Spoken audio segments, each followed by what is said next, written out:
কালী পুজোতে ঠাকুর দেখতে বেরোবো না তাই কখনো কি হয়, তাও আবার আমার এলাকায়। হ্যাঁ, ঠিকই ধরেছো, বারাসাতে।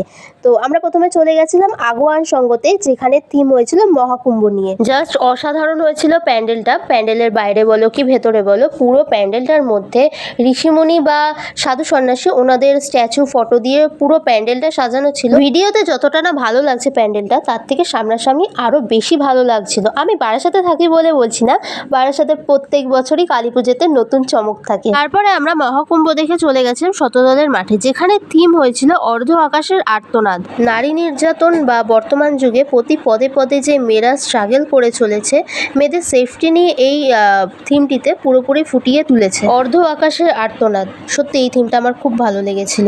দেন আমরা চলে গেছিলাম বারাসাতের মোস্ট ভাইরাল দ্বারকানগরীর কৃষ্ণকালী মাকে দেখতে। কি প্রচুর পরিমাণে ভিড় হয়েছে, তোমরা তো দেখতেই পাচ্ছ।